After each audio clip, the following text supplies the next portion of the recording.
my sister suddenly disappeared, leaving her two newborn children in my care, abandoning me to raise them alone. I sacrificed everything, my fiancée, my career fib, my youth, just to ensure that my two nephews, who weren't even my own children, had a decent home. Then one evening, after 9 years of absence without a single word, my sister returned, and she demanded I hand over the children. Our parents immediately took her side. They called me selfish for not giving in. But selfish was the last thing I'd ever been. And that very night I told myself, if they wanted a fight, I'd give them a fight. My name is Aidan Lane. I was born and raised in a comfortably middle-class family in the suburbs of a small city where everything seemed peaceful on the surface, but beneath it were cracks only those living there could see. My father, Harold Lane, was a construction engineer working for a large company, always coming home late with the smell of concrete and sweat clinging to his clothes. He was a quiet man, but when he spoke, his words carried the weight of stone. My mother, Diane Lane, was a teacher at the local elementary school, a gentle but anxious woman who always tried to keep our home looking as perfect as a catalog. And then there was my sister, Olivia Lane, 6 years younger than me, the fragile treasure our family cherished from the day she was born. I vividly remember the day Olivia came into the world. I was only 6, playing with plastic balls in the backyard when my father rushed into the house, pale-faced, and said, "Son, come with me to the hospital. Your mother's about to give birth." The baby in my mother's womb was just over 8 months along, and suddenly everything turned chaotic. My mother gave birth to Olivia prematurely. She weighed less than 2 kilos and spent nearly a month in an incubator. The doctors said she was frail, her lungs underdeveloped, and she might face health issues for life. From that moment, our family's life revolved around Olivia like a planet orbiting the sun. I wasn't jealous, at least not at first. As her older brother, I felt proud to protect my little sister. I remember the first nights after Olivia came home, sitting by her crib, watching her sleep with her faint, wheezy breaths. "Aidan, be gentle," my mother would always remind me. "Your sister is very weak." And my father would say, "You're the big brother, you have to set an example." Those words became the motto of my life. Give in to your sister. She's weak, you have to understand. You're older, be patient. Those phrases repeated endlessly, like the background music of my childhood. As Olivia grew, her health improved, but the pampering never stopped. When she cried, the whole family rushed to her side. Whatever toy she wanted, our parents bought it immediately. I was different. I had to clean my room, do my homework, and manage everything on my own. Not because my parents hated me, but because I was the older brother, expected to be independent so I could look after my sister, as they often said. I remember when I turned 8, I dreamed of a new bicycle. My parents promised to get it, but then Olivia caught a fever and the savings went to hospital bills. I didn't cry. I just quietly played with my rickety old bike. "Next year, okay, son?" my mother said, ruffling my hair. But the next year, Olivia wanted an expensive doll, and so... Over time, I grew used to shouldering responsibility. In middle school, I started doing household chores, cooking simple meals, doing laundry, even taking Olivia to school when my parents were busy.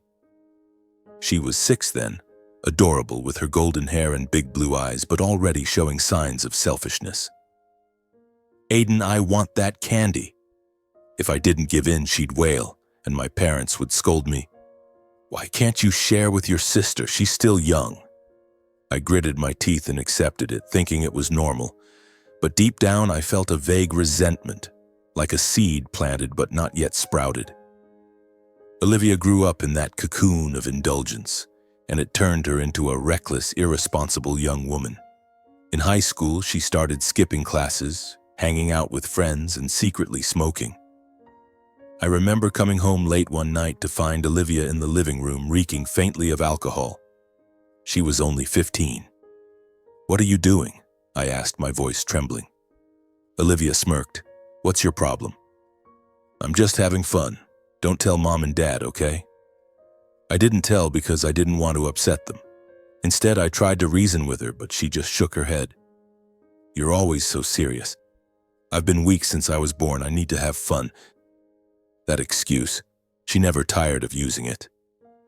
Meanwhile, I worked hard to build a life. I graduated college with an accounting degree and landed a job at a small company with a decent salary. I dreamed of a life of my own, getting married, having kids, building a home. I met Lauren, a colleague with a warm smile and a gentle demeanor. We fell in love, and I thought finally I had my own happiness, but my family remained a burden. My parents were getting older, their health declining, and Olivia was becoming more aimless. She dropped out of college halfway through, took a part-time job at a cafe, but mostly spent her time partying with her boyfriend. Then one day, as I was preparing dinner with Lauren, the phone rang incessantly. It was my mother. Her voice panicked through the speaker. "Aiden, come home now. Something's happened to Olivia." My heart skipped a beat as if someone had squeezed it tight. "What's wrong with her, Mom?" I asked, my hands trembling. "Just come, hurry," she ordered, then hung up. I looked at Lauren, who grabbed my hand, her eyes full of worry. "Calm down, love. Everything will be okay." I rushed to the car, driving through dark streets, my heart heavy as lead. I didn't know what awaited me, but a bad feeling clung to me like a storm about to break. When I arrived at my parents' house, I saw Olivia curled up on the sofa, her face pale, eyes red and swollen, her disheveled hair covering half her face. My father stood in the corner of the room, hands clenched, his face red with barely contained anger. My mother was sobbing, her shoulders shaking. The atmosphere was oppressive, as if the entire room was about to collapse. "What's going on?" I asked, my voice faltering, trying to stay calm despite my pounding heart. I stepped toward Olivia, wanting to touch her shoulder, but she flinched as if afraid of being judged. Olivia looked up, her eyes brimming with tears, her voice trembling. "Aiden, I'm pregnant." I froze as if someone had punched me in the chest. "What?" I turned to my parents, my voice nearly a shout. "How did this happen? With who?" My father slammed the table, the sound startling me. "That bastard Jake, he's gone." I looked at Olivia, taking a deep breath to keep from losing control. "How long have you known?" I asked, my voice low, dreading the answer. She bowed her head, mumbling, "A few weeks. But the baby's already 4 months along." 4 months? I turned to my mother, almost pleading. "What did the doctor say?" She sobbed. "The doctor said it's too late for a safe abortion. It could endanger her life." I stood there, my mind reeling. Olivia, the little sister I'd cared for since she was a baby, was now sitting in front of me, pregnant out of wedlock with some deadbeat's child. I wanted to scream, to ask why she let things get this far, why she was so reckless. But seeing her trembling, I only felt heartache. She was still the frail little sister in my eyes, even if her impulsive nature had led her to this mistake. That night, we sat around the dining table, the dim light casting shadows on tense faces. No one ate, though my mother had set out a few dishes, mashed potatoes and cold cuts now sitting untouched. My father spoke first, his voice low and commanding. "Our family has to stick together. Olivia can't be a mother on her own." He paused, looking straight at me, his gaze cold and piercing. "Aiden, you're the older brother. You have to help her." I was stunned, feeling as if I'd been stabbed in the back. "Help how?" I asked, my voice shaking, trying to stay calm despite the anger boiling inside me. "I just started working. I have Lauren. I have my own future." My mother cried, grabbing my hand, tears streaming down her cheeks. "Aiden, don't you see how much your sister is suffering? She's been weak since birth, born premature, and now she's pregnant. You have to share this burden with her." My father continued, his tone unyielding, as if the matter was already decided. "Olivia needs to give birth safely. After that, she can't raise a child alone. Aiden, you have to provide financial support." I felt like I was freezing, as if the room was shrinking, suffocating me. "Financial support? Where am I supposed to get the money? I'm saving for my wedding, for—" Before I could finish, my father slammed the table again, the sound making me jump. "What are you saying? Your sister is weak. How can she raise a child alone? We're getting old. You're the older brother with a stable job. You have to support her. That's an order." His words cut like a sharp knife, slicing deep into my heart.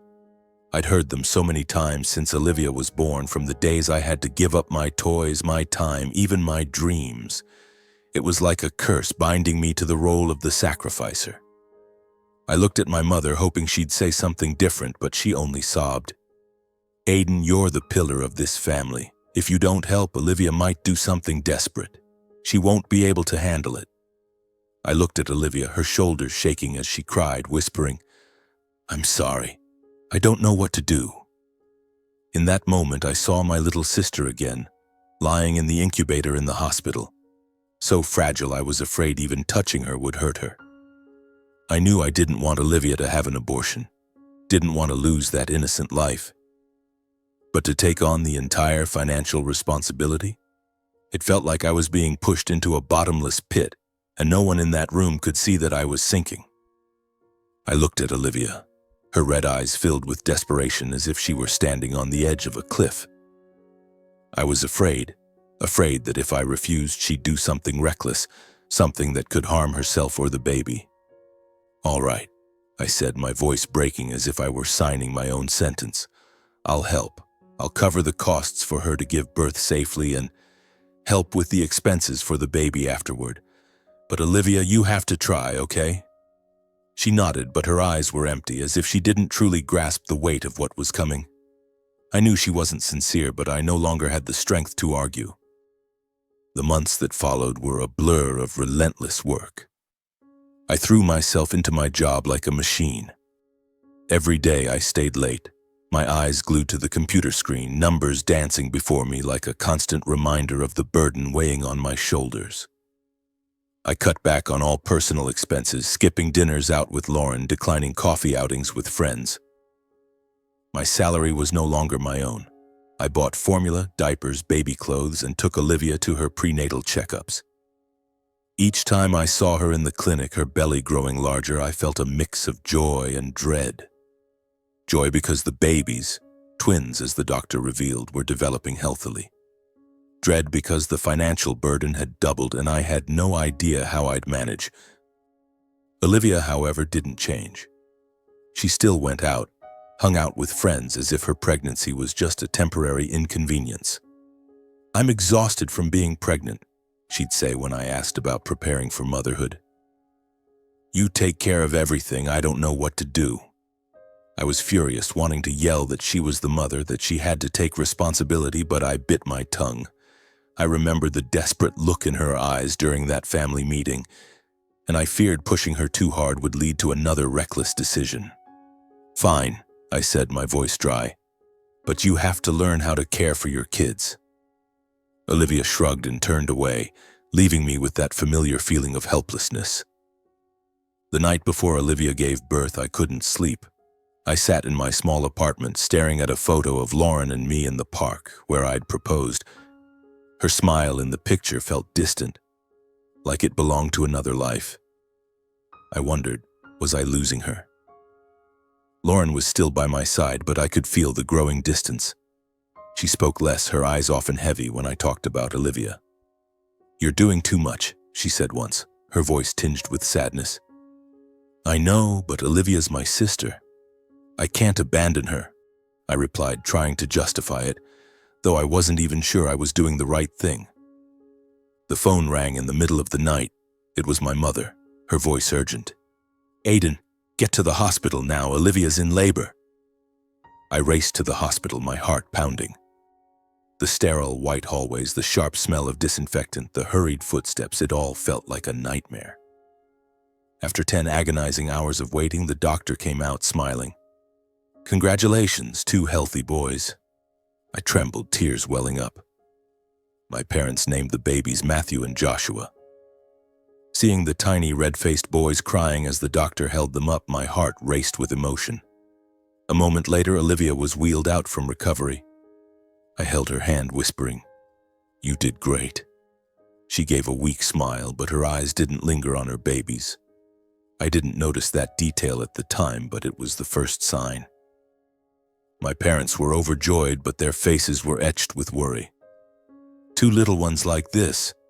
How will Olivia manage? My mother muttered, her eyes anxious. I'll handle the finances, I reassured them. It'll be okay. In the first few weeks, I kept my promise, buying formula, diapers, and everything the babies needed. Olivia stayed at our parents' house, but she didn't care for her children. I don't know how to be a mom, she said, her tone irritable. I was angry. Olivia, you're their mother, you have to learn. But she just shrugged as if it wasn't her responsibility. 6 months later, the real shock hit. One morning, as I was getting ready for work, the phone rang. It was my mother, her voice frantic. Aiden, Olivia's gone. I was stunned as if I'd been slapped. Gone where? I shouted. My mother sobbed over the phone. She left a note saying she can't be a mother. She's run off with a new boyfriend. I raced to my parents' house, my heart pounding. Matthew and Joshua were in their cribs crying inconsolably, their faces red. Olivia's note lay on the table, her handwriting scrawled. Dad, Mom, Aiden, I can't do this. Please take care of the kids. I'm sorry. I trembled with rage and pain. How dare she? I muttered, crumpling the note in my fist. My parents sat there, their faces weary. Aiden, we're too old to handle 2 babies, my father said, his voice low. You raised them, I shouted. Why me? They're Olivia's kids. She has to take responsibility. My father snapped. Olivia's gone. She was overwhelmed raising 2 kids, don't you understand? My mother cried, Aiden, you're the pillar of this family. If you don't raise them, who will? I looked at Matthew and Joshua crying in their cribs and my heart broke. I wanted to refuse to run away, but seeing their innocent eyes, I couldn't. All right, I said, my voice choked. I'll raise them. I brought Matthew and Joshua to my small apartment. Lauren stood at the door looking at the 2 cribs, her eyes brimming with tears. Aiden, I'm not sure I can do this, she said, her voice trembling. I hugged her, whispering, It's only temporary, I promise. But deep down, I knew nothing was temporary. The burden had just begun and I was about to lose everything. My small apartment was now cramped with 2 cribs, the cries of Matthew Joshua echoing through the night. I juggled work and caring for the babies, running back and forth between the office and home like a machine. During the day, I sat in front of the computer, my eyes burning from lack of sleep, trying to finish my work to avoid my boss's reprimands. At night, I mixed formula, changed diapers, and soothed the babies to sleep, sometimes catching only a few hours of rest before dawn. Lauren tried to help, but I could see her growing exhausted, the spark in her eyes gradually fading. Are you okay? Lauren asked one evening as I sat on the floor holding a fussy Joshua. I forced a smile. I'm fine. But I wasn't fine. I felt like I was losing myself, and worse, I could sense Lauren drifting away. She stayed by my side, still made me coffee every morning, but our conversations grew shorter, our hugs rarer. Aiden, you can't do everything alone, she said once, her voice laced with concern. I know, but I have to, I replied, trying to hide my desperation. Lauren endured it for a few months. She helped me care for the babies, but I could see her exhaustion, not just from the work, but from feeling pushed out of my life. One evening, after Matthew and Joshua had finally fallen asleep, Lauren sat across from me, her eyes serious. Aiden, we need to talk, she said, her voice low but resolute. My heart sank. I knew this moment was coming, but I didn't want to face it. I love you, she began, her eyes red. But I can't keep doing this. You're living for those 2 kids, for your family, but what about me? What about us? I wanted to say something, to promise everything would be okay, but my throat tightened. Lauren, I don't have a choice, I said, my voice breaking. They're my nephews. I can't abandon them. She nodded, tears streaming down her face. I know. But I don't want to live raising someone else's kids. I want a family of our own, Aiden. I can't wait forever. I sat there, frozen, as if the world was crumbling around me.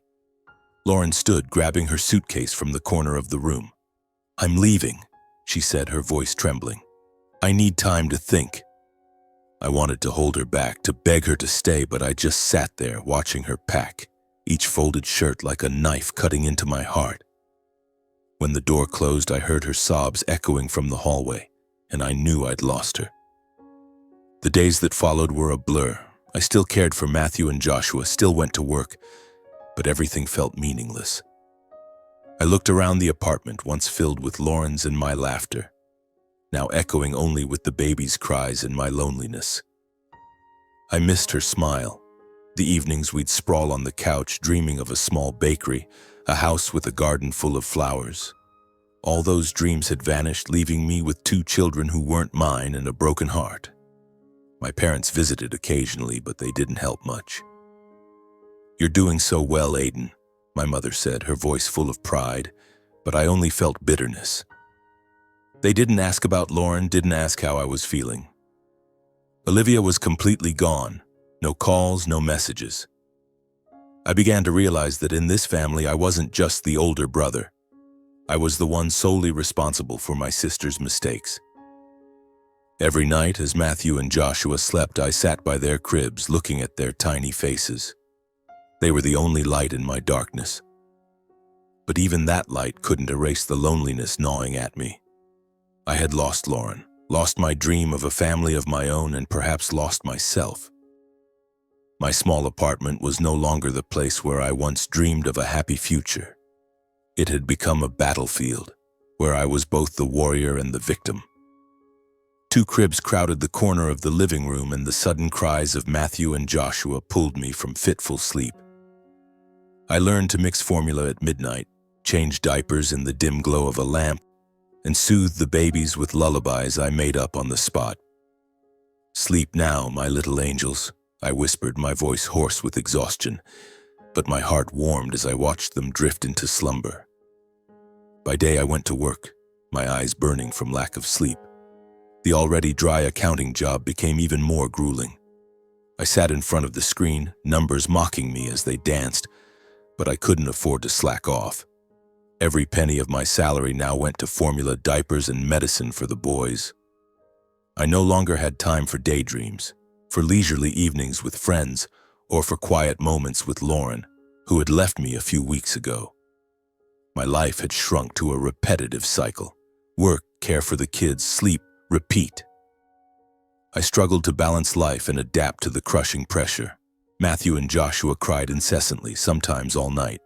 I ran back and forth between their cribs, soothing one while the other wailed, calming the other only for the first to wake again. One night I collapsed on the floor, holding Joshua, tears streaming down my face from sheer exhaustion. "I can do this," I told myself, but the voice was frail, buried under the weight of my burden. I sought help from a local organization for single parents, and they provided some formula, diapers, and used clothes. But for the most part, I was on my own. My parents visited occasionally, but their presence only deepened my bitterness. "You're doing so well," my mother said, stroking Matthew's hair. I didn't want to hear it. I wanted them to ask how I was feeling, to see how exhausted I was. Olivia remained completely absent, no calls, no messages. I tried not to think about her, but every time I looked at Matthew and Joshua, I saw her face, and the anger inside me flared up again. My work began to suffer. I was late a few times because I had to take the boys to the doctor or because I hadn't slept the night before. My boss called me into his office, his tone stern. "Aiden, you need to focus. The company doesn't pay you to half-ass your work." I bowed my head, apologized, but inside I was seething. I wanted to scream that I didn't choose this life, that I was doing everything for 2 kids who weren't even mine. But I stayed silent, returned to my desk, and kept grinding. My meals became rushed bites. A slice of bread with peanut butter, a cold cup of coffee, that was my dinner. One day I looked in the mirror and saw a stranger. Dark circles under my eyes, disheveled hair, a gaunt face. I was only 28, but I looked a decade older. "Who am I?" I asked myself, but there was no answer. Gradually, I learned to adapt. I found a daytime babysitter, Mrs. Mary, an older woman who lived nearby. She was kind, charging only a small fee, and loved Matthew and Joshua like her own grandchildren. "You're a wonderful father," she said once, smiling. I shook my head. "I'm not their father."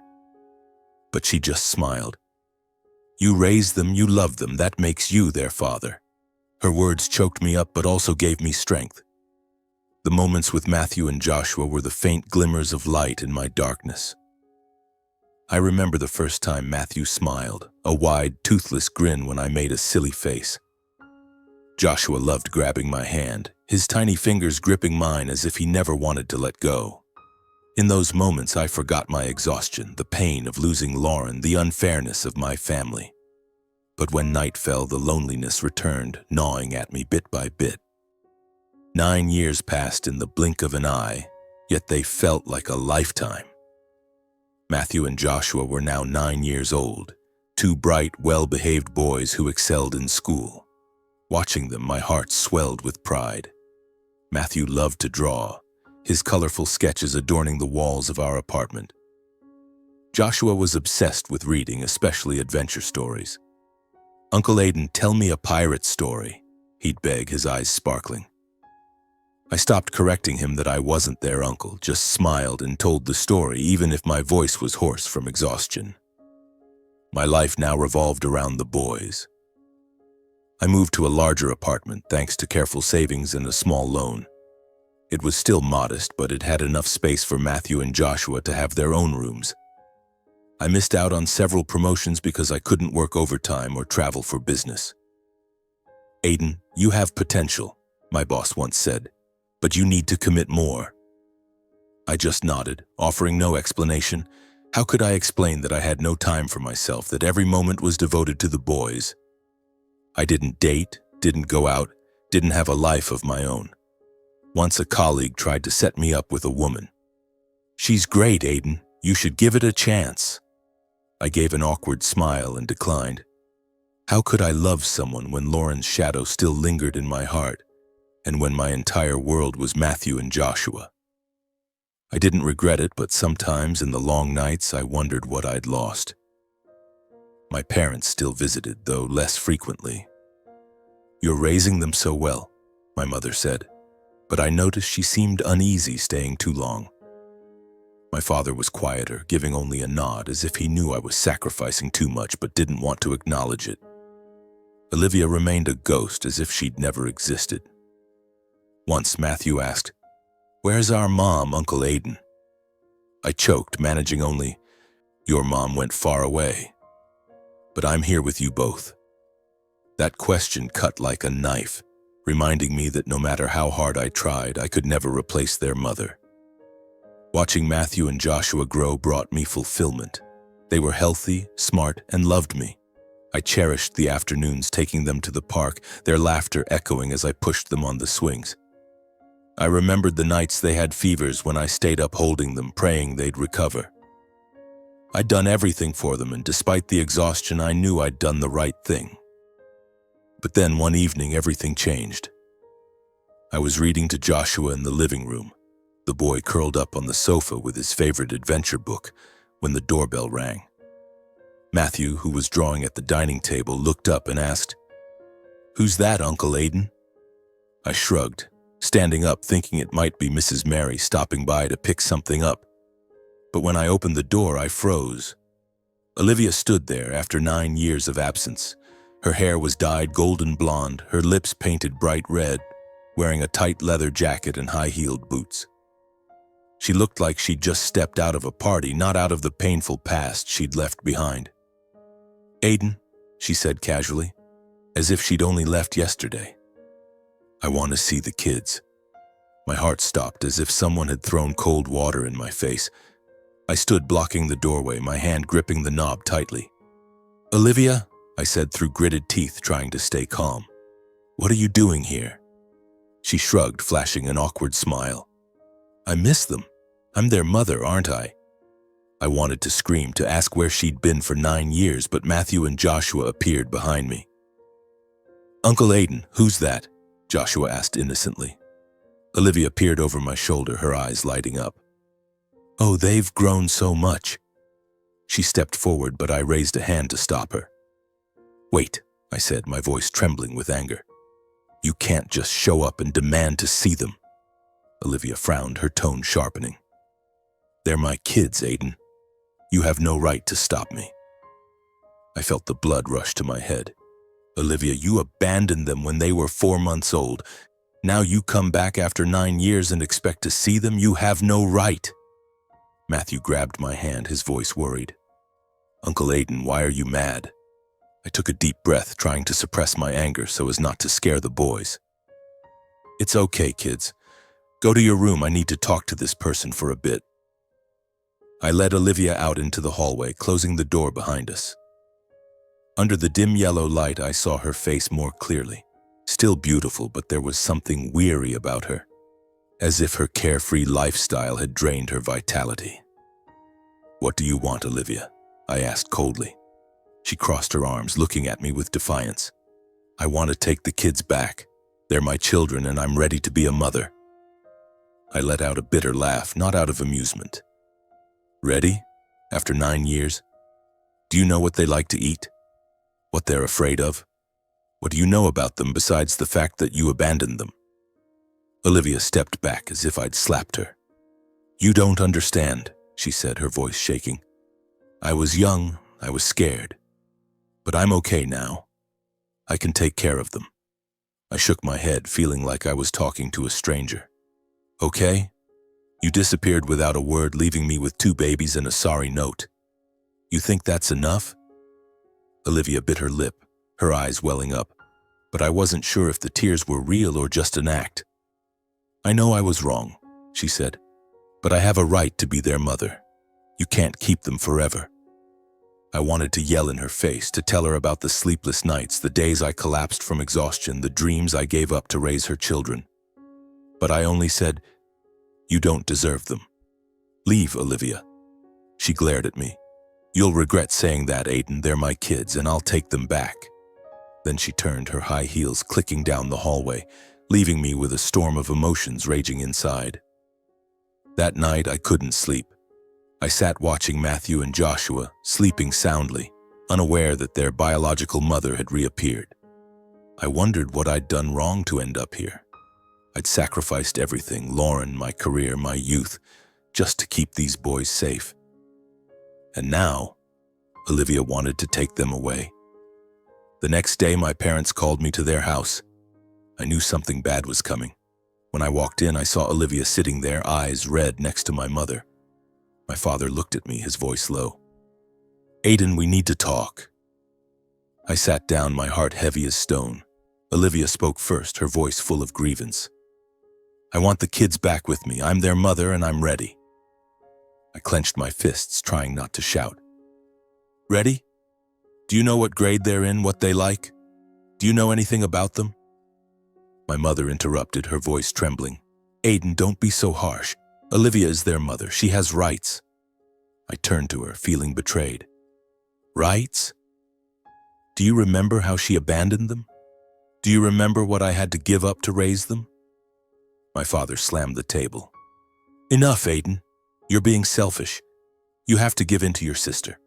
Olivia knows she was wrong and now she wants to make it right. I let out a bitter laugh. Make it right? Selfish? Do you two have any idea what I've lost over the past 9 years? The air in the room was suffocatingly heavy. Olivia cried, but I no longer trusted her tears. I don't want to argue, she said, but I won't give up. They're my kids. I looked at my parents, hoping they'd take my side, but their eyes were full of bias.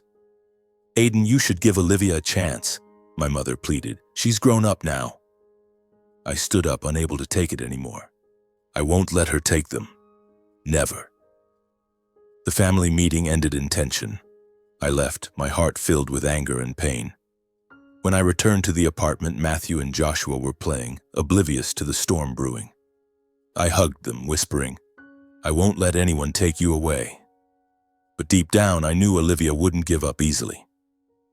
She had our parents behind her, and I was alone. In the days that followed, I lived in constant anxiety. Olivia started showing up more often, bringing gifts for Matthew and Joshua. She told them stories about her adventures, about the fun life she could give them. The boys grew curious about their mother, and each of their questions, "Will she come back? Is she a good person?" felt like salt in my wounds. I tried to stay calm, but I knew I couldn't fight my entire family alone. And then, one Saturday afternoon, the doorbell rang while I was helping Matthew and Joshua with their homework. I was certain it was Olivia, but when I opened the door, I froze. Not only was Olivia there, but standing beside her were my parents and a stranger in a black suit holding a briefcase. My father looked at me, his gaze stern. "Aiden, we need to talk." My mother stood nearby, her face full of worry, while Olivia crossed her arms, her eyes cold. The man stepped forward, handing me a business card. "I'm Christopher Blake, attorney for Ms. Olivia Lane. We're here to discuss custody of the two children, Matthew and Joshua Lane." My heart stopped. "Attorney?" I repeated, my voice trembling. I looked at my parents, hoping this was a joke, but their eyes told me everything. They were on Olivia's side. "Come in," I said, my voice dry, leading them to the living room.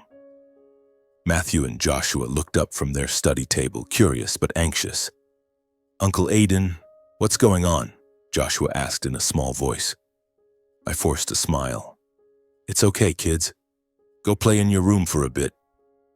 The boys obediently left, but I could see the doubt in their eyes. We sat around the dining table, the air as heavy as it was 9 years ago when Olivia announced her pregnancy. Mr. Blake opened his briefcase, pulling out a stack of papers. "Mr. Lane, my client is requesting custody of the children.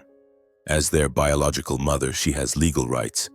We hope to resolve this amicably, but if necessary, we will take this to court." I clenched my fists, feeling the blood rush to my head. "Legal rights?" I said through gritted teeth. "She abandoned them when they were 6 months old. I've raised them for 9 years. Where was she?" Olivia jumped in, her voice sharp. "You don't understand. I was young, I was scared, but I'm ready to be a mother now." I let out a bitter laugh. "Ready?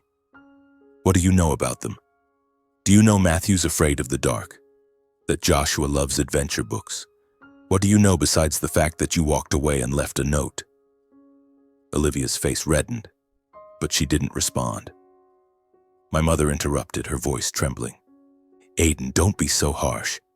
Olivia is their mother. She's grown up now. She wants to make things right." "Make things right?" I nearly shouted. "Do you see what I've sacrificed? I lost Lauren, my career, my entire life to raise these kids. And now Olivia shows up and you all expect me to hand them over like the past 9 years meant nothing?" My father slammed the table, his voice like thunder. "Enough! This is what's best for everyone. You won't have to bear the responsibility of raising them anymore. Olivia is their mother and the law will side with her." I looked at him, feeling betrayed. "The law?" I repeated, my voice breaking. "Does the law know how many nights I stayed up, how many times I cried for them?" Mr. Blake cut in, his tone cold. "Mr. Lane, I understand your emotions, but legally the biological mother has priority for custody unless there's evidence she's unfit. Ms. Olivia currently has a stable income and is committed to caring for her children." I looked at Olivia, my eyes skeptical. "Stable income? From what? What have you been doing for 9 years?" Olivia avoided my gaze, saying only, "I have a job. You don't need to know." I turned to my parents, pleading, "Mom, Dad, don't you see? She doesn't deserve them. She'll hurt them." But my mother just cried, "Aiden, she's your sister. You have to give her a chance." My father nodded. "You can't keep them forever. They need their real mother." It felt like the whole world was against me. I wanted to scream, to break everything, but then I heard Joshua's voice from the other room. "Uncle Aiden, I finished my homework." His innocent voice choked me up. I stood up, walked to the boys' room, and saw Matthew and Joshua playing with their building blocks. "Kids," I said, my voice trembling, "someone wants to take you away." Matthew looked up, his eyes wide. "Take us where? Are you coming with us, Uncle Aiden?" Joshua grabbed my hand, his voice panicked. "I want to stay here. I don't want to go anywhere." I knelt down, hugging them both, tears streaming down my face. I want that too, I whispered, but maybe I can't. Back in the living room, I looked at Olivia, my parents, and Mr. Blake. Fine, I said, my voice sounding like it belonged to someone else. I'll let her take them. But I'm warning you, Olivia. If you hurt them, I'll never forgive you. Olivia nodded, her eyes red, but I didn't trust her tears. Mr. Blake nodded, satisfied. Thank you for your cooperation. We'll arrange the transition in the next few days. The day of the handover came like a nightmare. I packed Matthew and Joshua's clothes, books, and favorite toys. The boys stood at the door, eyes red, clinging to me. Uncle Aiden, why do we have to go? Matthew sobbed, his small hands gripping my shirt. Joshua cried, I don't want to live with her. I want to stay with you. I knelt down, hugging them tightly, tears streaming down my face. Kids, I said, my voice choked, I love you more than anything. No matter where you are, I'll always be here for you. Promise me you'll be good, okay? They nodded, sobbing, hugging me like they never wanted to let go. Olivia stood at the door, her eyes looking away as if she didn't care about the pain the boys and I were feeling. I handed them over to her, each step they took tearing my heart apart. Take good care of them, I said coldly. Olivia nodded but didn't meet my eyes. She took Matthew and Joshua's hands, leading them to the car. I stood at the door, watching their figures grow smaller, their cries fading into the distance. When the car door closed, I collapsed, feeling like my entire world had crumbled. The apartment became eerily silent. Matthew's drawings on the walls, Joshua's book on the table, everything reminded me of my loss. I sat there, hands covering my face, tears streaming down. 9 years of sacrifice, 9 years of love, only to end in a painful goodbye. But deep down, I knew I couldn't give up. If Olivia couldn't care for them, I would find a way to bring them back. Even if I had to fight the whole world, I wouldn't let Matthew and Joshua go. The days that followed were a blur of despair. The apartment felt empty, devoid of the boys' laughter, the patter of their small feet running down the hallway. I went to work, but my mind wasn't there. The numbers on my screen blurred, replaced by images of Matthew and Joshua clinging to me, sobbing as Olivia led them away. Each night I lay on the sofa, staring at the ceiling, wondering what they were doing, if they were eating enough, sleeping well. I called Olivia, but she didn't pick up. I texted asking about the boys, but received only silence. My heart felt like it was being sliced by a knife, and I couldn't sit still. I decided to act. If Olivia thought she could reappear after 9 years and take the boys without consequences, she was wrong. I contacted Aaron Fox, a well-known private investigator in the area. We met in a small, secluded cafe where the smell of roasted coffee mingled with the damp air of a rainy afternoon. Aaron was a middle-aged man with salt and pepper hair and sharp eyes that seemed to see through everything. "What do you need, Aiden?" he asked, his voice low, scribbling quickly in a notebook. "I need you to follow my sister, Olivia Lane," I said, keeping my voice low so no one could overhear. "She just took back the 2 kids I raised for 9 years. I don't trust her to care for them properly. I need to know they're safe." Aaron nodded, asking few questions. "I'll start right away. Give me a week, I'll have something."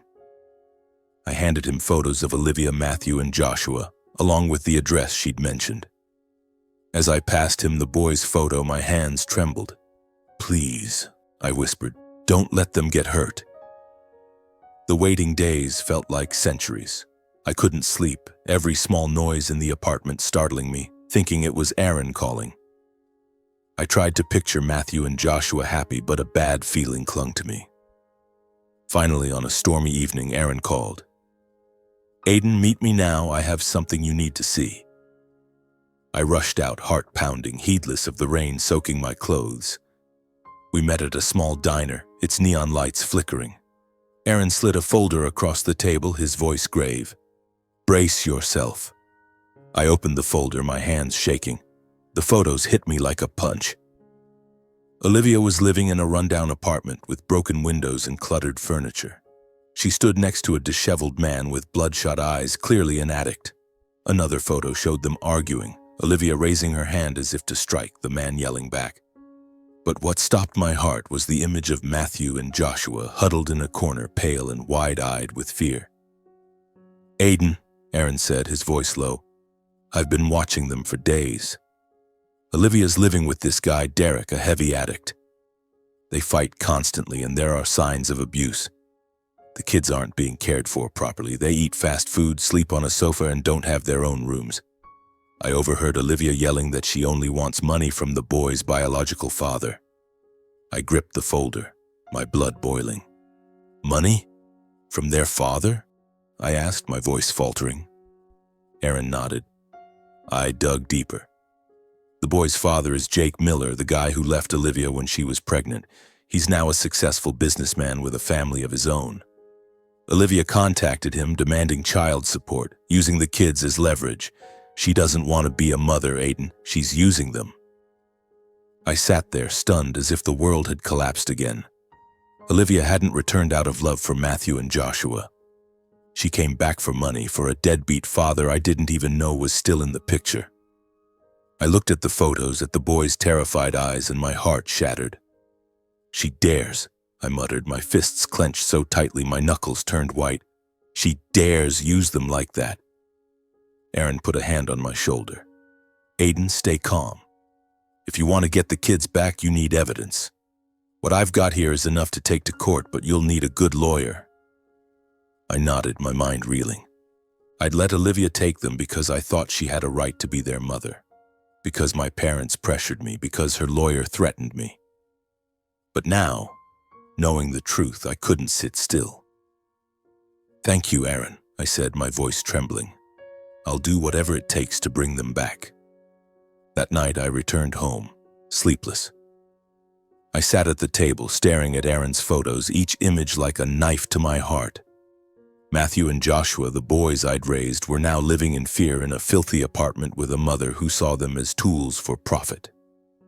I remembered the nights I stayed up soothing them, the afternoons pushing them on swings, the times they hugged me and called me Uncle Aiden.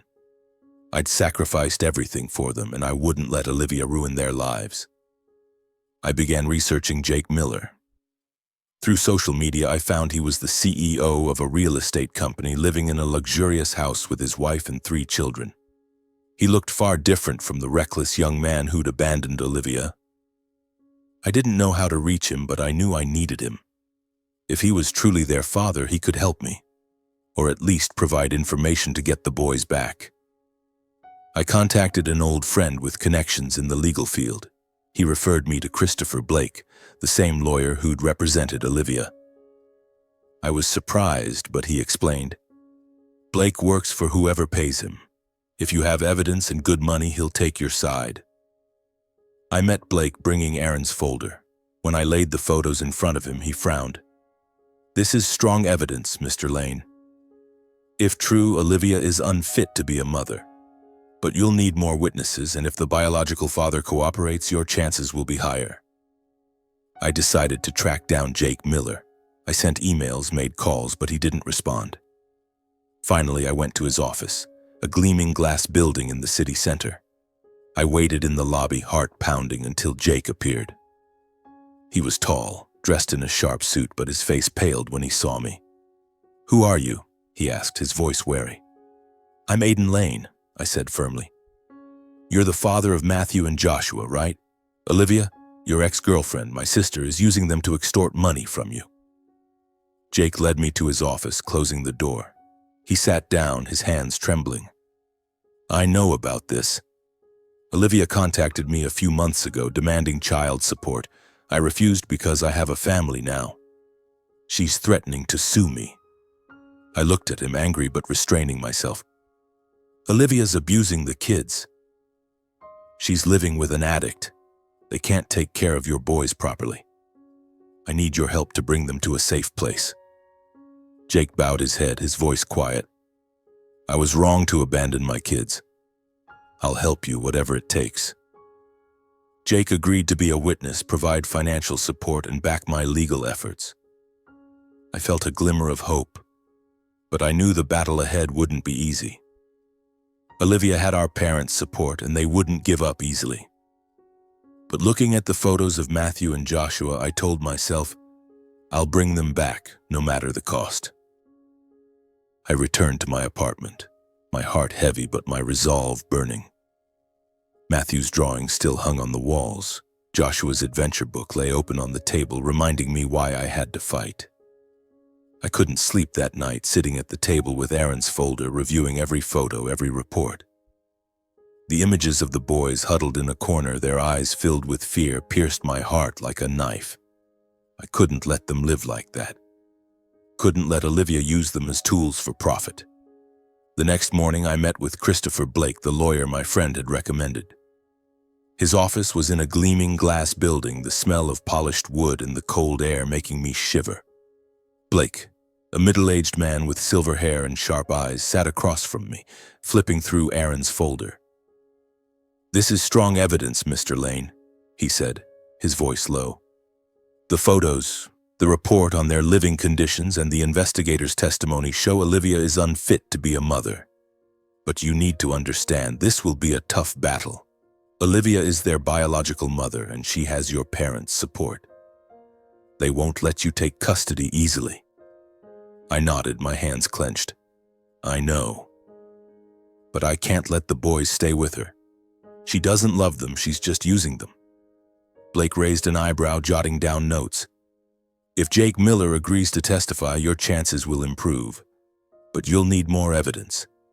Medical records for the boys, statements from people who've seen you care for them. Most importantly, you have to prove you're the best person to raise them." I left Blake's office, my mind reeling but filled with determination. I began gathering evidence. I contacted Mrs. Mary, the babysitter, and the boys' teacher, Ms. Sarah. Mrs. Mary agreed to testify, her voice full of emotion. "Aiden, you're the best father I've ever seen. I'll tell the court how you sacrificed everything for those boys."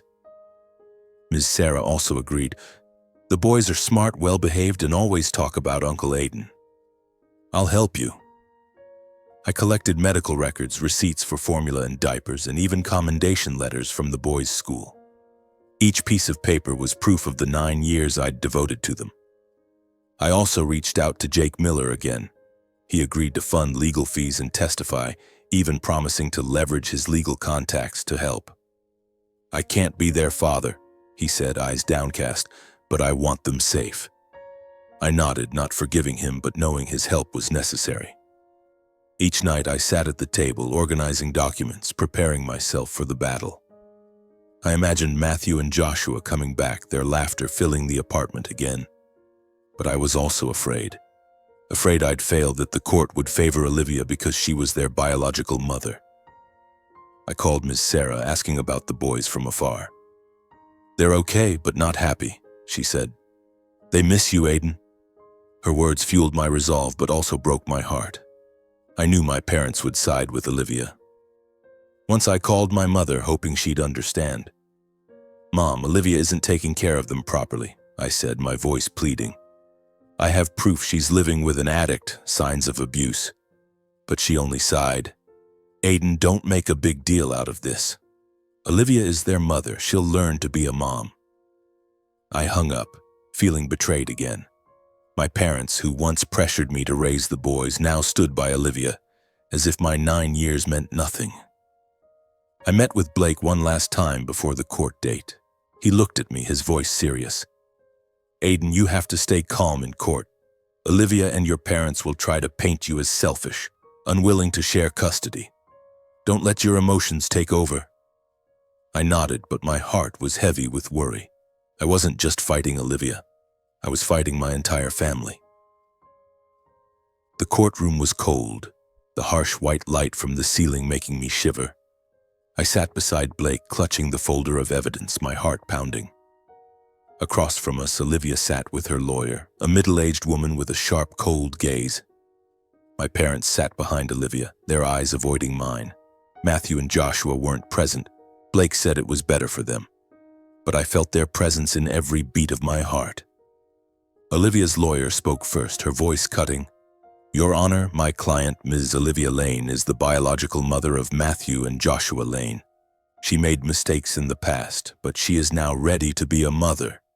Mr. Aidan Lane, while having cared for the children, has no legal right to keep them. I clenched my fists, feeling my blood boil. Blake put a hand on my shoulder, whispering, "Stay calm." Olivia took the witness stand, her eyes red, her voice plaintive. "I was young when I had the boys. I was scared and ran away. But I regret it, and now I want to make amends. Aidan won't give me a chance to be a mother." I wanted to shout that she was lying, that she only wanted money, but Blake held me back. My parents also testified, my mother's voice trembling. "Aidan is a good brother, but he's selfish. He doesn't want to share the boys with Olivia." My father added, "Olivia is their real mother. She has rights." I looked at them, my heart tearing apart. They'd once forced me to raise the boys, and now they were slandering me to defend Olivia. Blake called me to the stand. I took a deep breath and recounted the 9 years of sacrifice. The sleepless nights, the exhausting days, the dreams I gave up to raise Matthew and Joshua. "I'm not their biological father," I said, my voice choking. "But I love them more than anyone. I can't let them live with a mother who sees them only as tools for profit." The judge looked at me, her expression unreadable. Blake presented the evidence. Aaron's photos, the report on Olivia's squalid living conditions, and testimonies from Mrs. Mary and Ms. Sarah. "Mr. Lane has raised these boys for 9 years, while Ms. Olivia abandoned them," Blake said, his voice firm. "She lives with an addict, with signs of abuse. The boys are not safe with her." Olivia's lawyer objected, but Blake pressed on. "We have a witness, Mr. Jake Miller, the boy's biological father, who confirms that Ms. Olivia is only seeking child support without regard for their well-being." Jake took the stand, his voice low.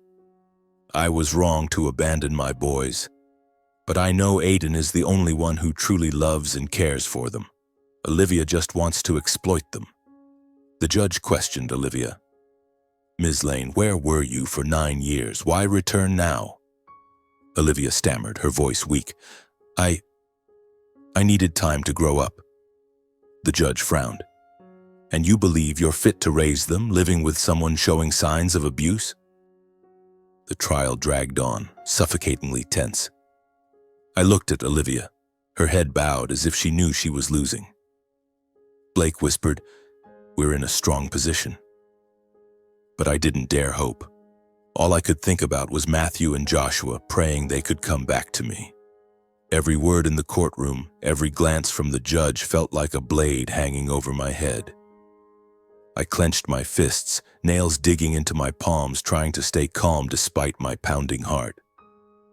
The judge, a middle-aged woman with sharp eyes, called for final statements from both sides.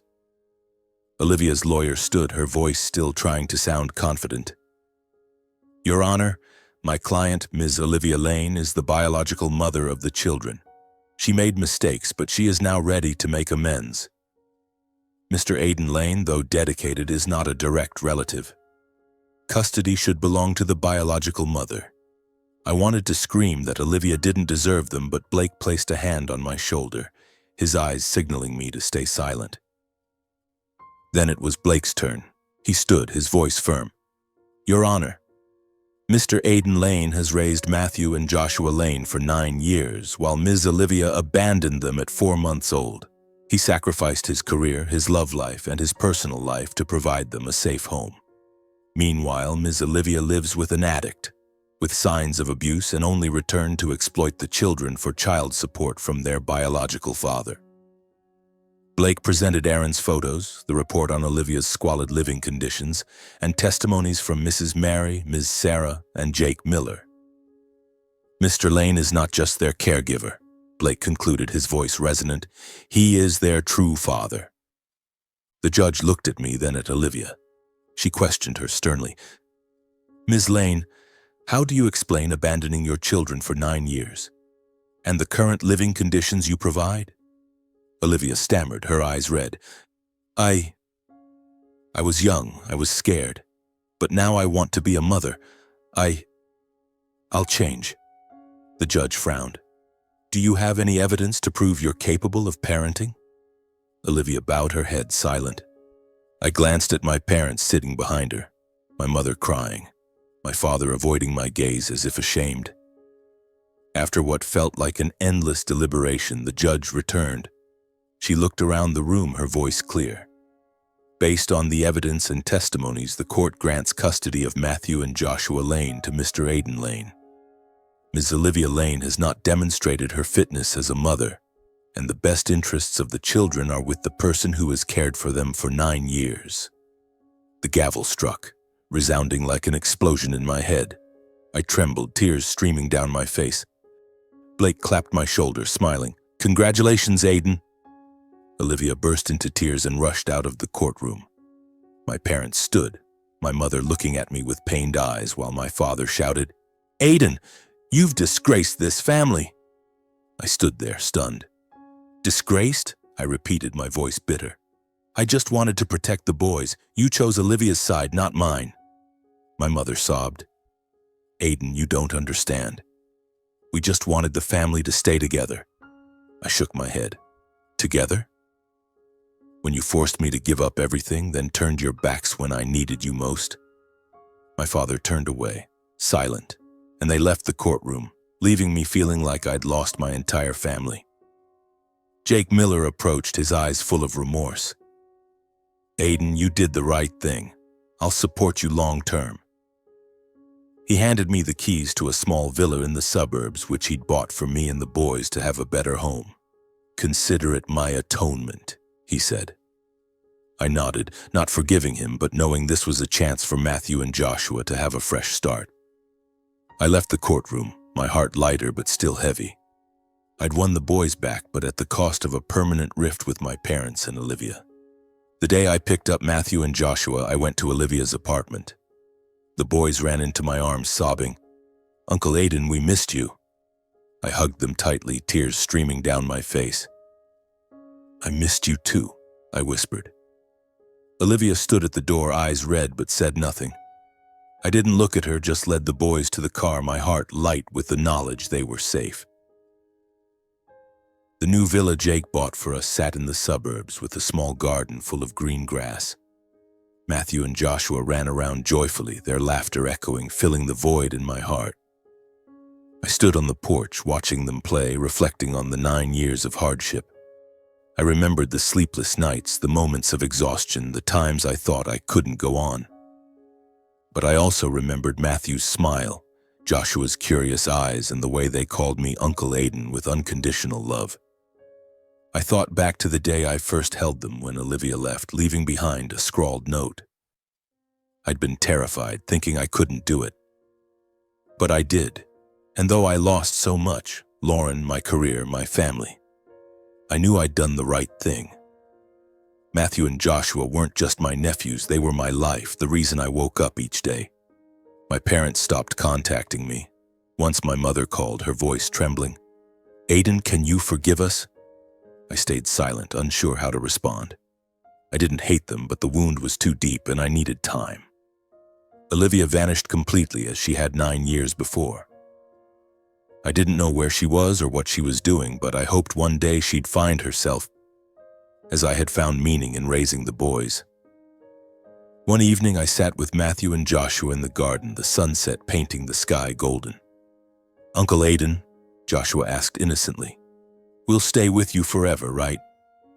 I smiled, ruffling his hair. "Forever, my love." Matthew chimed in, hugging me. "You're the best." I hugged them both, tears falling silently. I knew the road ahead wouldn't be easy, but with the boys by my side, I was ready to face anything. Family, I realized, isn't about blood. It's about love, sacrifice, and the moments that make your heart sing. I'd lost much, but I had Matthew and Joshua, and that was enough to keep me going. Our story wasn't over, but I knew no matter what the future held, I would never let go.